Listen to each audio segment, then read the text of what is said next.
मुलाकात नहीं होगी तो हमारी सेकी बची रहेगी, बची रहेगी, है ना? जो प्रतिष्ठा है। नारद जी कहते हैं अब भटकते भटकते मैं यहाँ पे आ गया आपके सामने। अब कोई संत ने तो बताया नहीं, अब आप ही चार चार संत मिले, आप ही बताओ दुख का कारण मेरा ये है। वो आकाशवाणी ने जो कहा सत्कर्म करो, वो सत्कर्म क्या है आप ही बताएं। अब आपसे बड़ा संत कौन भला होगा? तो हे संत भगवान, आपके चरणों में मैं प्रणाम करता हूं, आप ही बताइए। तब यहाँ पर सज्जनों चार कुमार कहते हैं, नारद जी ने कहा इदानी भूरि भाग्येन भवद भी संयोगो संगमो भवत कुमारा ब्रह्मदाम शीघ्रम कृपा कृत्वम ममो परि। नारद जी ने कहा कि आप मेरे ऊपर कृपा करिए, आपकी प्राप्ति हो गई, आपके दर्शन मुझे हो गए तो अब मेरा दुख दूर हो जाएगा, ये मुझे पक्का विश्वास है। क्योंकि सदा वैकुंठ लीला हरि कीर्तन तत्परा, जो आप नित्य प्रति भगवान तक पहुंच है आप लोगों की, आप साधन नहीं हो।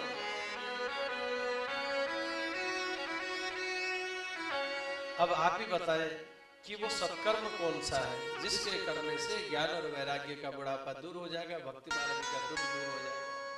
तब यहाँ पर चार कुमार कहने लगे, कुमारौचु मां चिंता कुरुदेवर से हर्ष चित्ते समागता उपाय सुख साध्योत्र वर्तते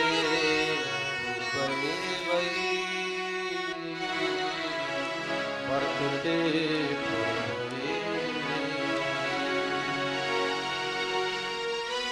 चार कुमारों ने कहा मां चिंता गुरुदेवर से, हे नारद जी चिंता छोड़ दो, पहले ही उपाय है हमारे पास। चार कुमार कहने लगे सत्कर्म सूचको नूनम ज्ञान यज्ञाश्रितो बुधई श्रीमद् भागवतालावम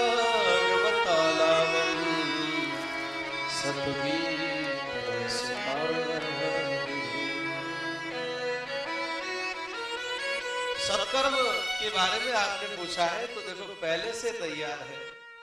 सुखदेव जी महाराज के मुखार बिंद से निश्चित जो 7 दिन की श्रीमद् भागवत की कथा है, यही सत्कर्म है, यही कर डालो, बस ज्ञान वैराग्य का बुढ़ापा दूर हो जाएगा, भक्ति मारने का दुख दूर हो जाएगा। जीवन में भक्ति ज्ञान वैराग्य की वृद्धि कहां से होगी सज्जनों? श्रीमद् भागवत से।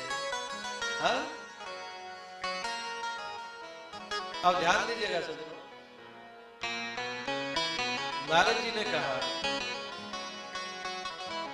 बोले महाराज वेद वेदांत पाठेस्य गीता पाठे प्रमोदिनीम भक्ति ज्ञान विरागाणम नोदतिष्ठन्त्यकम यदा श्रीमद् भागवत लाभः तत्कथम बोधमिष्यति तत्कथासु वेदार्थ श्लोके श्लोके पदे पदे।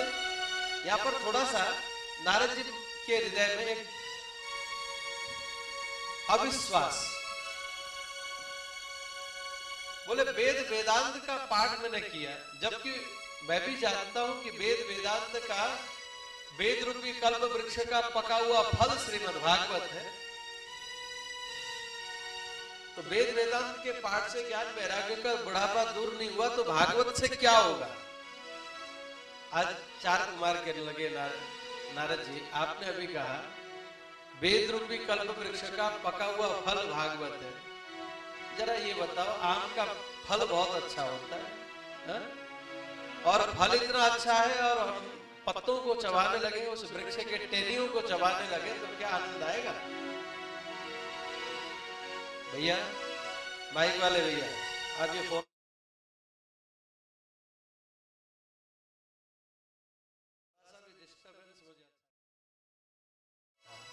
अन्यथा मत लेना।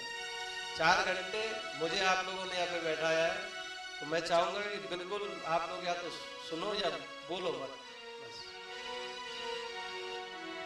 देखो इससे क्या दोष आपको भी लगता है, भगवत कथा में मेरा ध्यान उधर जाएगा भाई। खोपड़ी तो आखिर ही छोटी सी है, कान में शब्द पढ़ेंगे तो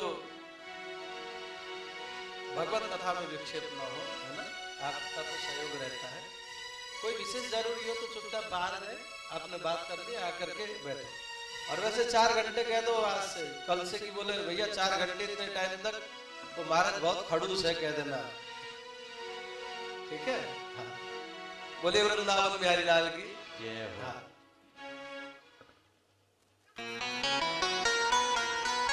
क्या कह रहा था, भूल गया, क्या कह रहा था? भूला नहीं हूं मैं, ये देख रहा था श्रोता हमारे कितने सुनते हैं कि नहीं। सुनते हैं भाई। आम के फल में जो स्वाद है वो पत्तों में नहीं आ सकता है ना, जबकि वो पत्तों से ही, टहनियों से तो रस गया फल तक। जो फल में सामर्थ्य था वो पत्तों में कतई नहीं हो सकती। अब यहाँ पर बहुत से उदाहरण दिए, देखो नारद जी, इक्षुणामपि मध्यांत शर्करा व्याप्त तिष्ठति। ईख में, गन्ने में शक्कर व्याप्त है, गन्ने से ही शक्कर बनती है।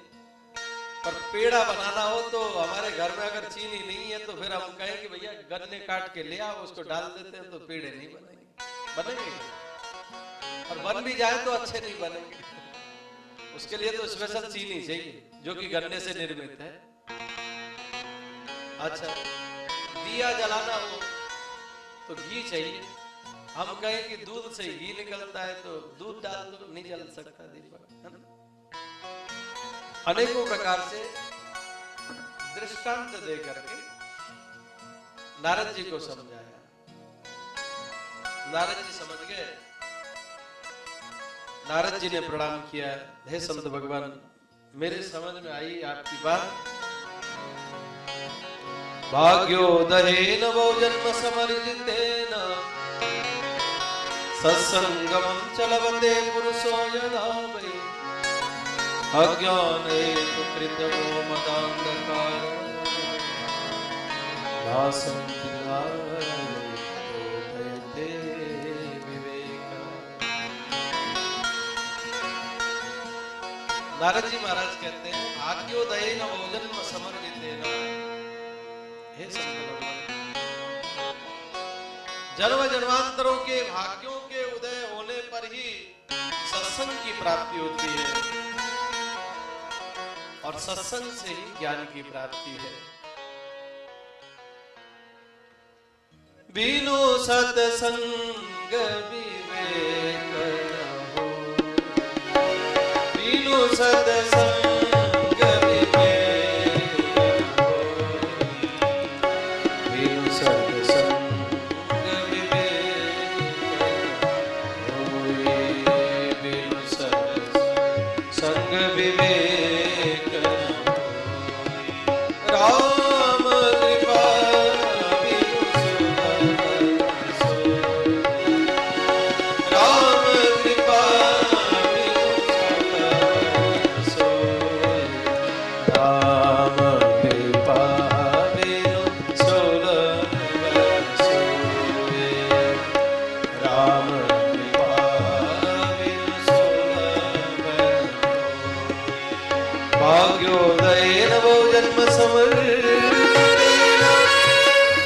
सत्संगम चलवते पुरुषो यदा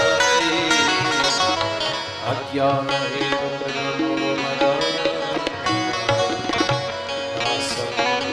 विदाये तदोदयते।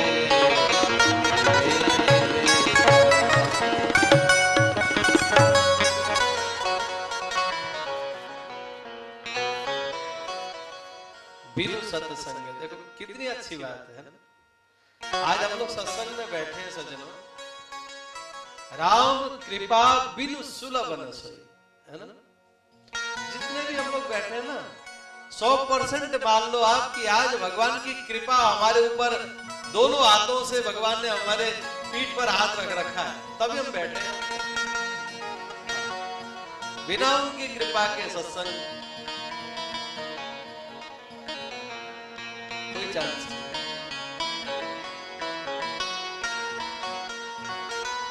धन्यवाद करें उन अपने अपने इष्टों को सजनों, जिनकी कृपा से ऐसा क्षण जीवन में आया है।